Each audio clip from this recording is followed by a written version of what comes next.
నమస్తే అండి, welcome to 41 Days channel. ఈరోజు మనం డిస్కస్ చేయబోయే టాపిక్ ఏంటంటే బేసిస్ ఇన్ఈక్వాలిటీ. ఇది కూడా ఈ చాప్టర్లో కొంచెం మంచి ఇంపార్టెంట్ క్వశ్చనే. సో ఇది ఒక ఇంపార్టెంట్ అప్లికేషన్ కూడా. దీని అప్లికేషన్ అనేది నెక్స్ట్ క్లాస్లో డిస్కస్ చేద్దాం. ఈరోజు అసలు బేసిస్ ఇన్ఈక్వాలిటీ ఏం చెప్తుంది, బేసిస్ ఇన్ఈక్వాలిటీ ఏదని చెప్తే దాని ప్రూఫ్ ఎలా ఉంటుంది అనే గురించి ఈరోజు డిస్కస్ చేయడం జరుగుతుంది.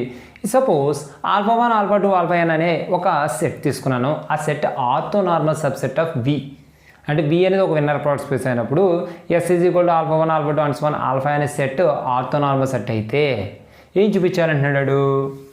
Beta is any vector in V అంటే Vలో వెక్టర్ అమ్మ బీటా అనేది అయినప్పుడు sigma I = 1 to n norm modulus of beta gamma alpha whole square is less than or equal to norm beta square.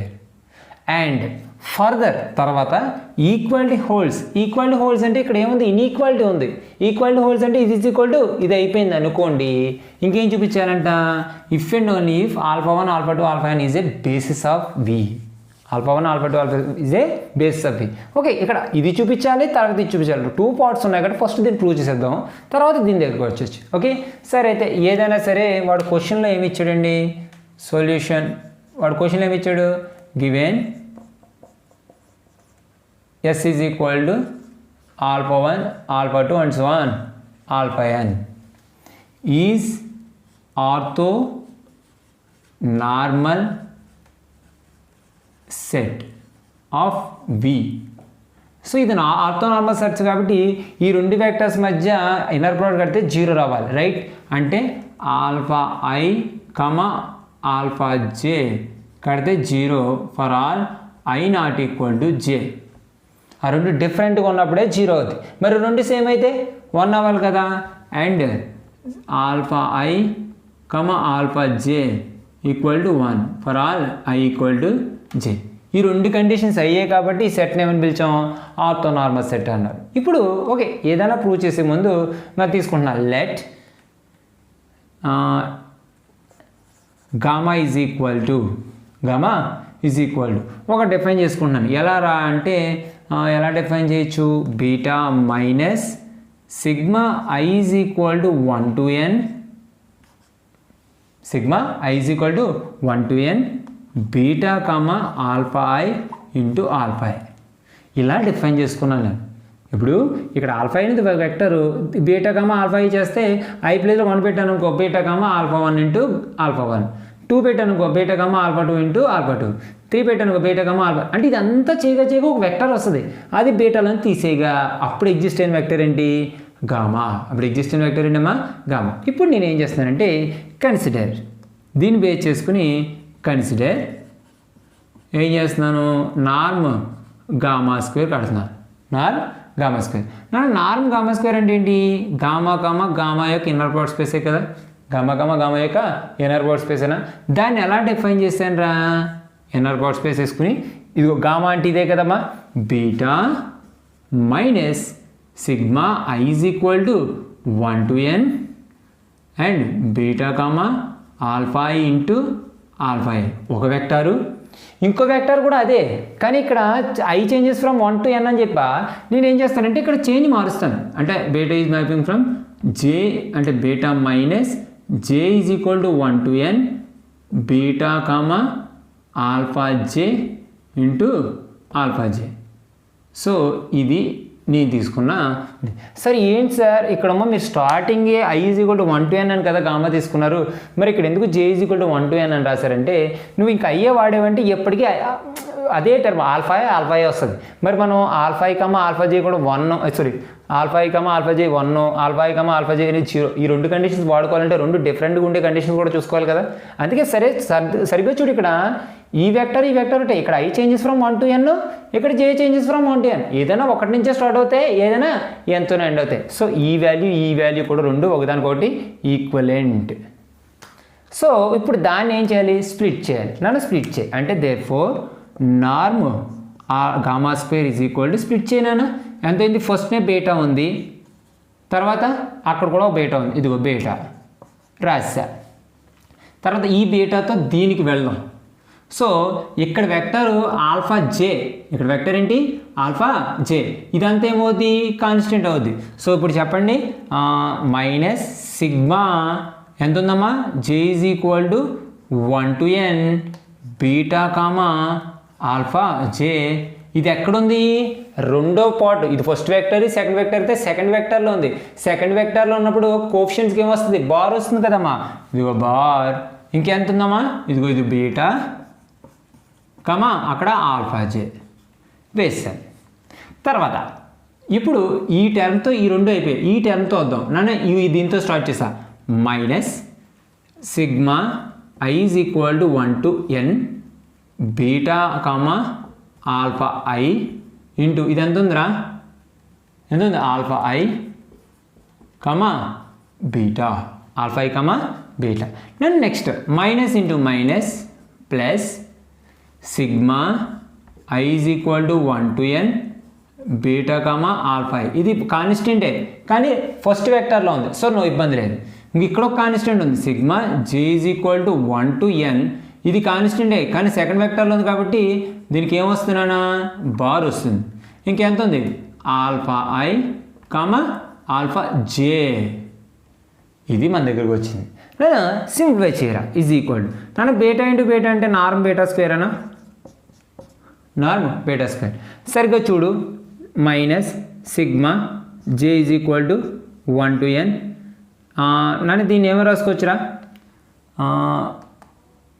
Beta comma alpha J bar beta comma alpha J minus, సరిగ్గా observe చేయండి నన్ను ఇక్కడ i is equal to 1 to n beta comma alpha I.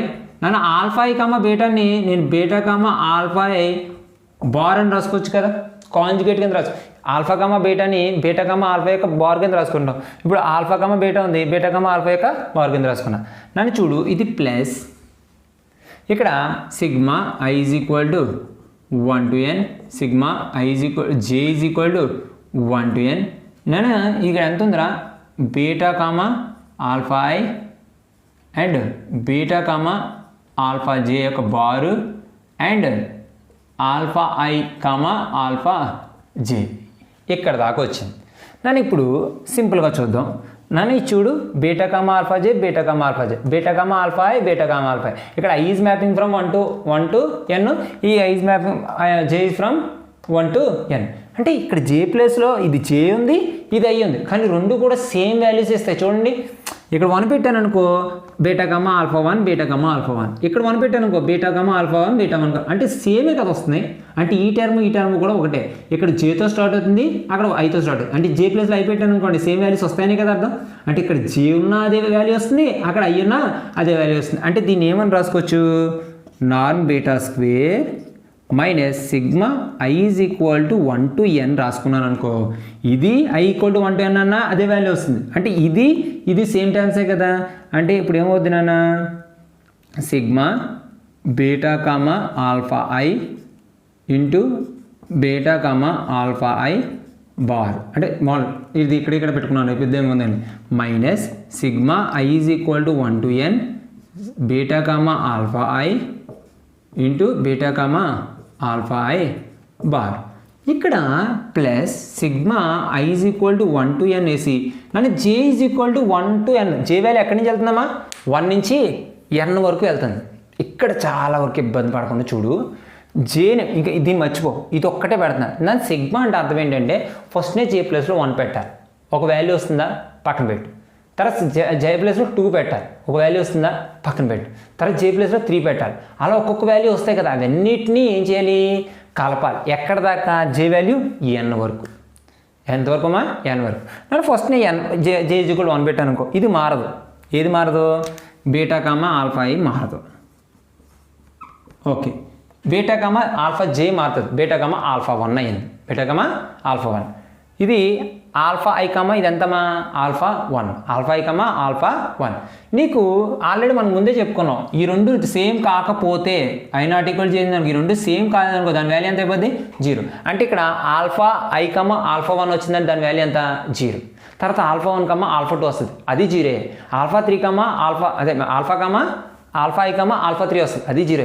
అలా alpha i comma alpha ఎన్ వరకు అన్ని జీరోలే. మరి ఎక్కడ ఉంటుంది సార్ అంటే ఈ ప్రాసెస్ J = 1 నుంచి స్టార్ట్ చేసి n వరకు వెళ్ళే టైంలో ఎక్కడ దిక్కు నేను తగలచ్చు, ఐ అనే ఒక వాల్యూ తగలచ్చు కదమ్మా.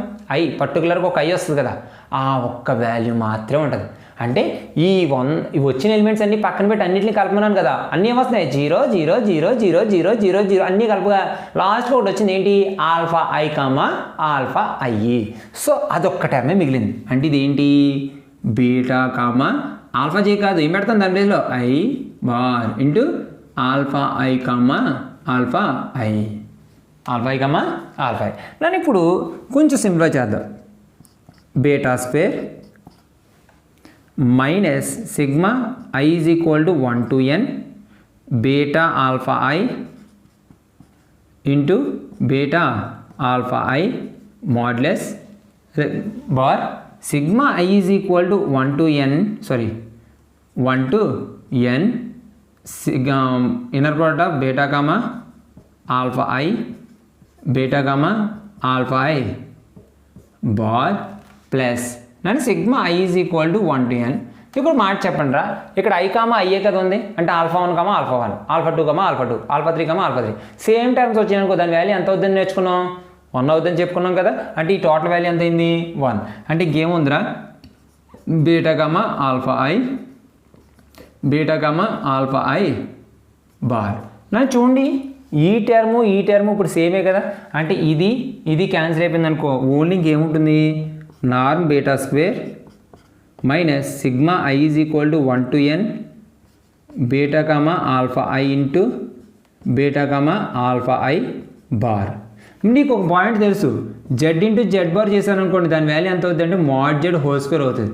జెడ్ ఇంటూ జెడ్ బార్ చేస్తే దాని వాల్యూ ఎంత అవుతుందన్నా mod z హోల్ స్క్వేర్. అంటే ఇప్పుడు దీని వాల్యూ ఎంత అవుతుంది, నార్మ్ బీటా స్క్వేర్ మైనస్ దీని వాల్యూ ఎంతమ్మా, sigma i is equal to 1 to n modulus of beta comma alpha I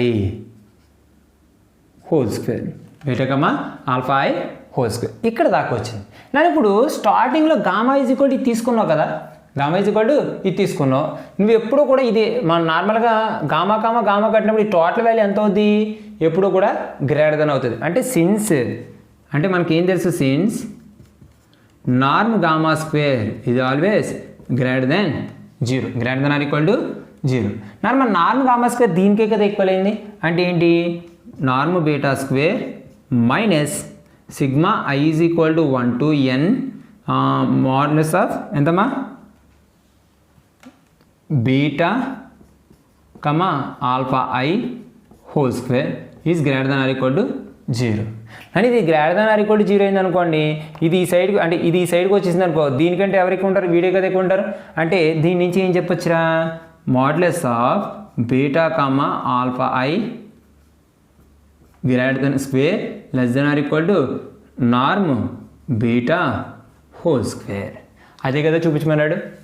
so చూడండి, బోర్డు మొత్తం నిండుగా నింపేశాం, బట్ చాలా జాగ్రత్తగా నింపాం. ఒకటి వాడేమన్నాడు, it is the orthonormal subset అన్నాడు. ఇది ఎక్కడ వాడుకున్నాం సార్ అంటే, ఇంకో ఇక్కడ J is equal to 1 to n ఇక్కడ లేదు. ఎందుకు సార్ అంటే J ఈజ్ ఈక్వల్ టు 1 పెట్టా, అప్పుడు alpha 1 comma alpha i comma alpha 1 వచ్చింది, అది 0. J ఈజ్ ఈక్వల్ 2 పెట్టా, alpha 1 comma alpha i comma alpha 2 వచ్చింది, అది 0. Only alpha i comma I అదొక్క టర్మే ఉంటుంది. ఆ ఒక్క టర్మ్ వేయడం కోసం ఈ టర్మ్ పోయింది. అంటే ఇక్కడ నేను అప్లై చేసిన మెథడ్ ఏంటంటే sigma alpha i comma alpha జేని 0 చేస్తా ఎప్పుడు, if i not equal to జేనమ్. నెక్స్ట్ ఇక్కడ ఆల్ఫా ఐ కామా ఆల్ఫా ఉంది, అది ఇక్కడ ఈ స్టెప్లో ఉందా, లేదు. దాని వాల్యూ ఎంత వేస్తాను, 1 వేస్తాను. ఎందుకు, ఈ రెండు సేమ్ అయ్యాయి. ఆ రెండు చేయడానికి రీజన్ ఏంటి, ఇచ్చిన దాంట్లో ఎస్ అనేది ఆర్థోనార్మల్ సబ్సెట్. అదొక కండిషన్, లేకపోతే ఏది అప్లై చేయడం కాదు. సో చాలా జాగ్రత్తగా ఇక్కడ దాకా నోట్ చేయండి. అంటే మనం చూపించాల్సింది అయిపోయింది, ఫర్దర్గా చూపించేద్దాం, జాగ్రత్తగా నోట్ చేయండి. ఓకే. సో ఇప్పుడు మన వరకు ప్రూవ్ చేసింది ఏంటంటే sigma i is equal to 1 to n and modulus of inner product of beta comma alpha i whole square less than or equal to norm beta square వరకు ప్రూవ్ చేయడం జరిగింది. సో ఇప్పుడు వాడు ఫర్దర్గా ఈక్వాలిటీ హోల్స్ అన్నాడు. ఏంటి సార్ అంటే ఇప్పటివరకు మనం ప్రూవ్ చేసింది అంటే నువ్వు ఇక్కడ దాకా వచ్చావు, sigma i is equal to 1 to n and modulus of beta comma alpha i whole square less than or equal to norm beta square. ఇది ఇన్ఈక్వాలిటీ. వాడేం చెప్తున్నాడు ఫర్దర్ అంటే ఫర్దర్గా నువ్వు ఒక పని చేయరా అబ్బాయి, ఇది ఈక్వాలిటీ చేసే అంటున్నాడు. అంటే sigma i is equal to 1 to n modulus of beta comma alpha i whole square is equal to norm beta square. ఇది తీసుకుంటే ఏం ప్రూవ్ చేయాలి, alpha 1 alpha 2 is a basis అని చూపించాలి. సరే ఒక సెట్ బేసిస్ అవ్వాలంటే కండిషన్ ఏంటి, ఒక సెట్ బేసిస్ అవ్వాలంటే ఆ సెట్ లీనియర్లీ ఇండిపెండెంట్ అవ్వాలి. అండ్ దేనికి బేసిస్ అంటున్నాడు, వీకి బేసిస్ అంటున్నాడు. కాబట్టి ఎల్ఆఫ్ఎస్ అంటే L of S is equal to V అని ప్రూవ్ చేయాలి. L of S is equal to V అని చూపించాలి. ఓకే, నేను ఆర్థోనార్మస్ సబ్సెట్ చెప్పినప్పుడు అంటే ఆర్థోనార్మస్ సెట్ చెప్పినప్పుడు ఒక థియరం చెప్పా. ఏదైనా ఒక సెట్ ఎస్ అనేది ఆర్థోనార్మల్ సెట్ అయితే ఆటోమేటిక్గా అది ఏమవుద్ది, లీనియర్లీ ఇండిపెండెంట్. లీనియర్లీ ఇండిపెండెంట్ అంటే ఇక్కడ ఆల్ఫా అనేది ఆర్థోనార్మల్ సెట్ కాబట్టి ఇది ఏమైపోయినట్టు, linearly independent. First condition over. Second condition ఏం ప్రూవ్ చేయాలి, L of S is equal to V అని చూపించాలి. L of S is equal to V. సరే sir, L of S is equal to V చూపించాలంటే ఆల్రెడీ ఎల్ఆఫ్ఎస్ అంటే నువ్వు చూపించాల్సిందల్లా ఎల్ఆఫ్ఎస్ ఈజ్ ఈక్వల్ టు విఏ. నీకు తెలుసు ఎల్ఆఫ్ఎస్ ఎప్పుడు కూడా దేనికి సబ్సెట్ అవుతుంది, వీకి సబ్సెట్ అవుతుంది. ఇంక నేను చూపించాల్సిందల్లా వీకి సబ్సెట్ ఆఫ్ ఎల్ఆఫ్ఎస్ అని చూపించాలి. ఇది చూపించాలంటే వీలో ఒక ఎలిమెంట్ తీసుకోవాలి. వీలో ఒక ఎలిమెంట్, ఇంక వీలో ఒక ఎలిమెంట్ చెప్పాడు కదా బీటా అని, అంటే బీటా తీసుకున్నా. అప్పుడు బీటా ఎందులో ఉందని ప్రూవ్ చేయాలి, బీటా బిలాంగ్స్ టు ఎల్ఆఫ్ఎస్ అని చూపిస్తే ఆటోమేటిక్గా మనం చూపించేసింది అయిపోయింది. సో చాలా వరకు చాలా ఈజీగా చూపించడానికి ప్రయత్నిస్తాను. ఒక్కసారి చూడనా నాన్న, ఇది ఈజ్ ఈక్వల్ ఇది అయిపోయిందా. బట్ మనకి తెలిసి gamma square is equal to ఎంత నాన్న, అదే norm gamma square is equal to ఎంతమా, beta norm beta square minus sigma i is equal to 1 to n modulus of beta comma alpha i whole square. మరి ఈ రెండు same అని చెప్పాడు కదా, అంటే ఇందులో నుంచి తీసేస్తే ఎంత వస్తుంది, 0 వస్తుంది. అంటే ఇప్పుడు norm gamma square is equal to 0 అంటే therefore norm gamma square 0 అయింది కాబట్టి inner product of gamma is equal to 0 bar. ఇది 0 అయిందంటే గామా ఈజ్ ఈక్వల్ ఎంత అవుద్ది, 0 బార్ అవుద్ది. సో గామాని ఎలా డిఫైన్ చేశాను నేను స్టార్టింగ్లో, gamma is equal to define చేసుకున్నాం కదా, ఎలా డిఫైన్ చేశానన్నా అంటే therefore beta minus sigma i is equal to 1 to n beta comma alpha i into alpha i is equal to ఎంతమ్మా, 0 బార్. ఈ టర్మ్ ఆ సెట్కి వెళ్ళిపోయింది అనుకోండి, beta is equal to sigma i is equal to 1 to n sigma అదే మా inner product of beta comma alpha i into alpha i. ఇక్కడ సరిగ్గా అబ్జర్వ్ చేయరా, మామూలుగా నువ్వు అబ్జర్వ్ చేయ జాగ్రత్తగా. ఇక్కడ ఆల్ఫా ఐ అనేది వెక్టరే కదా, ఆల్ఫా ఐ అనేది వెక్టరేనా, అంటే దీన్ని కొంచెం సింప్లిఫై చేశాను అనుకో, 1 పెట్టాను అనుకోండి ఏమవుద్ది, beta comma alpha 1 into alpha 1. 2 పెట్టాను అనుకోండి ఏమవుద్ది, beta comma alpha 2 into alpha 2 and so on. ఎక్కడ దాకా పెడతాను, beta comma alpha n into alpha n. సరిగ్గా అబ్జర్వ్ చేయి, మామూలుగా దీన్ని బేస్ చేసుకుంటే అంటే ఇది ఎప్పుడైతే ఇలా అయిందో వెంటనే ఆటోమేటిక్గా ఇఫ్ అండ్ ఓన్లీ కండిషను, దీని నుంచి కూడా if and only condition, and ఇది కూడా ఇఫ్ అండ్ ఓన్లీ కండిషన్. నన్ను మార్చి చూడరా, ఆల్ఫా 1 ఆల్ఫా 2 ఆల్ఫా n ఎందులో వెక్టర్లు, ఎస్లో వెక్టర్. ఇది ఒక కాన్స్టెంట్, ఇది ఒక కాన్స్టెంట్, ఈ ఒక కాన్స్టెంట్, అంటే ఈ రెండు చేస్తే కాన్స్టెంటే కదా వస్తుంది. సో కాన్స్టెంట్తో మల్టిప్లై చేశాను, కాన్స్టెంట్తో మల్టిప్లై చేశాను, కాన్స్టెంట్. సో కాన్స్టెంట్తో మల్టిప్లై చేసి మొత్తాన్ని ఎడిషన్ చేస్తే దాన్ని ఏమంటారు, లీనియర్ కాంబినేషన్ అంటారు. ఎందులో లీనియర్ కాంబినేషన్ ఇది, ఆల్ఫా 1 ఆల్ఫా 2 ఆల్ఫా n యొక్క లీనియర్ కాంబినేషన్ అయినా, అంటే దీని ఏం రాసుకోవచ్చు, is equal to linear combination of elements in S. అంటే దేర్ ఫోర్ ఏం చెప్పొచ్చు నాన్న, beta belongs to L of S. Actually beta అనేది ఎందులో తీసుకున్నాం, వీలో ఎలిమెంట్ అది. అంటే therefore beta belongs to L of S ఎప్పుడైతే అయిందో therefore L of S is equal to V. ఎప్పుడైతే ఎల్ఎఫ్ఎస్ ఈజ్ ఈక్వల్ టు వి అయిందో ఎస్ ఈజ్ బేసిస్ ఆఫ్ వి. అది కదా ప్రూవ్ చేయమన్నాడు. సో ఇలా ఒక if and only condition back సైడ్కి వెళ్ళిపోయినా సరే సేమ్ వచ్చేస్తుంది. నన్ను చూడండి ఫర్దర్ అంటే ఇక్కడ దాకా చూపించడం ఈజీయే, తర్వాత ఫర్దర్గా ఏదో చూపించమన్నాడు. సో దానికోసం ఏం చేశాను, ఓకే ఈక్వాలిటీ అవుతుంది అన్నాడు అంటే లెస్ దెన్ ఆర్ ఈక్వల్ తీసి ఓన్లీ ఈక్వల్. బట్ గామా అంటే ఇది ఇందులో చేయడం వల్ల ఈ రెండు సేమ్ అయినాయి, మరి ఇందులో ఇస్తే ఆటోమేటిక్గా జీరో అవుతుంది. గామా స్క్వేర్ జీరో ఏంటంటే దానికి ఇన్నర్ పార్ట్ జీరో, అంటే ఇన్నర్ పార్ట్ జీరో ఏంటంటే ఖచ్చితంగా వెక్టర్ జీరో అవ్వాలి. సో ఆ గామా అంటే ఇలా డిఫైన్ చేస్తాను. సో సింపుల్ చేస్తే ఇది ఒక లీనియర్ కాంబినేషన్ ఉంది, ఆటోమేటిక్గా అది లీనియర్ కాంబినేషన్ అయిపోయింది కాబట్టి ఇట్స్ ఏ బేసిస్. సో ఇది ఈరోజు క్లాసు. బేసిస్ ఇన్ఈక్వాలిటీ అనేది కొంచెం క్లమ్జీగా ఉంటుంది, బట్ వన్స్ నీకు క్లారిటీగా అబ్జర్వ్ చేయగలిగితే దాని అంత ఈజీ క్వశ్చన్ వేరేది ఉంటుంది. సో ఎస్ఐ రాయడానికి అంటే నా జనరల్గా నువ్వేం నేర్చుకుంటావు, నేను ముందే చెప్పా లాస్ట్ క్లాస్లో చెప్పేటప్పుడు ఆర్థోనార్మల్ బేసిస్ ఫైండ్ అవుట్ చేయడం, కన్స్ట్రక్ట్ చేయడం అనేది చాలా ఇంపార్టెంట్ క్వశ్చన్ అని చెప్పా. అది నేర్చేసుకుంటాం. మరి దాని చాయిస్ ఒకటి ఉండాలిగా, దాని చాయిస్ అడగడానికి రెండు క్వశ్చన్స్ ఉన్నాయి. ఒకటే స్క్వేర్ ఇన్ఈక్వాలిటీ అడగచ్చు, లేదా బేసిస్ ఇన్ఈక్వాలిటీ అడగచ్చు. మరి రెండు ఇంపార్టెంట్ క్వశ్చన్సే కాబట్టి జాగ్రత్తగా ప్రాక్టీస్. ఎందుకంటే ఓ గ్రేడ్ కోసం ప్రయత్నించే వాళ్ళకి ఇది అవసరం. ఎందుకంటే అక్కడ క్వశ్చన్ ఇవ్వకపోతే ఒకవేళ ఇవ్వాలని కూడా రూల్ లేదు కదా. మీకు ఒకవేళ నేను 90% వస్తుందని చెప్పాను, అందులో 1% మిస్ అయ్యి 10% మిస్ అయ్యి ఈ క్వశ్చన్ ఇస్తాడు అనుకోండి, మనం అక్కడికి వెళ్ళక దొరికేయకూడదు. కాబట్టి సో జాగ్రత్తగా ప్రాక్టీస్ చేయండి, మళ్ళీ ప్రాక్టీస్ చేయండి. టైం ఉంది, ఒక 2 days ఉంది కాబట్టి 2 daysలో పేపర్ 6 కంప్లీట్ చేయడం చాలా అంటే చాలా easy. Okay, all the best and thank you.